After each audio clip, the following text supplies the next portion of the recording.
ఏడుకొండలవాడి సన్నిధికి భక్తులు పోటెత్తారు. వారాంతం కావడం, మరోవైపు వేసవి సెలవులు ముగుస్తుండటంతో భారీ సంఖ్యలో మొక్కులు తీర్చుకునేందుకు తరలివచ్చారు. నిన్నొక్కరోజే 99,260 మంది భక్తులు శ్రీవారిని దర్శించుకున్నారు. అటు నడకదారిన 42,000 మంది వెల్లువలా తరలివచ్చారు. ఇటు కొండ మీద క్యూ లైన్ చాంతాడంతుంది. మరోవైపు గదులు దొరక్క షెడ్లలోనే కొందరు కాలక్షేపం చేస్తున్నారు. మరో 2 రోజులు రద్దీ ఇలాగే ఉంటుందని అంచనా వేస్తోంది తిరుమల తిరుపతి దేవస్థానం.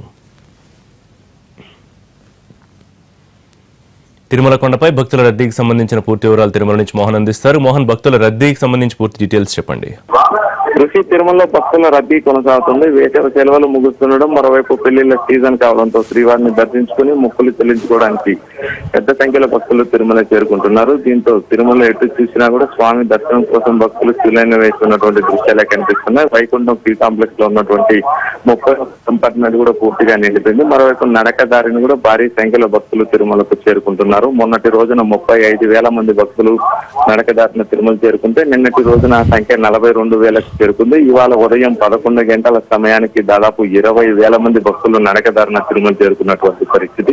దీంతో నడకదారికి సంబంధించినటువంటి భక్తుల క్యూ లైన్ కూడా దాదాపు నారాయణగిరి ఉద్యానవనంలో ఉన్నటువంటి క్యూ లైన్ మొత్తం కూడా నిండిపోయినటువంటి పరిస్థితి. దీంతో తిరుమల చేరుకున్న భక్తుడికి ఏ రోజు భక్తుడు ఆ రోజు దర్శన భాగ్యం కల్పించేలా కూడా టీటీడీ ఏర్పాట్లు చేస్తుంది. నిన్నటి రోజున రికార్డు స్థాయిలో 99,260 మంది భక్తులకు స్వామివారి దర్శన భాగ్యం కలిగా ఇవాళ ఇప్పటికే దాదాపు 30,000 మంది భక్తులు శ్రీవారిని దర్శించుకున్నారు. ఇక ఇవాళ అర్ధరాత్రికి ఈ సంఖ్య 1,00,000కు చేరుకునేటటువంటి అవకాశాలు ఉన్నాయి. ఇక స్వామివారికి తలనీలాలు సమర్పించడానికి కూడా భారీ సంఖ్యలో భక్తులు తరలి వస్తున్నారు. నిన్నటి రోజున 50,000 మంది భక్తులు శ్రీవారికి తలనీలాలు సమర్పించారు. దీంతో తలనీలాలు సమర్పించడానికి దాదాపు 3 నుంచి 4 గంటల పాటు క్యూ లైన్ లో వేచి ఉండవలసినటువంటి పరిస్థితి. ఇక వసతి సౌకర్యం దొరకక మాత్రం భక్తులు తీవ్ర ఇబ్బందులకు గురవుతున్నటువంటి పరిస్థితి కనిపిస్తుంది. తిరుమలలో కేవలం 40,000 మంది భక్తులకు మాత్రమే వసతి సౌకర్యం కల్పించేటటువంటి పరిస్థితుల్లో 1,00,000 మందికి పైగా భక్తులు తిరుమలకు చేరుకుంటుండడంతో దాదాపు 60,000 మంది భక్తులు వసతి సౌకర్యం దొరకక ఆలయం ఎదుట ఇక